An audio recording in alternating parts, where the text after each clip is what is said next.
Eto ka na naman, kumakutok sa aking pintuan, muling naghahanap na makakausap.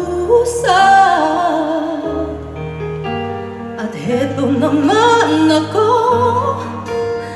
nakikinig sa magkwento mong paulit-ulit lang, nagtitiis kahit nasasaktan. Ewan kung bakit ba hindi ka ba nadadala, hindi ba't kailan lang nang ikaiwanan yan.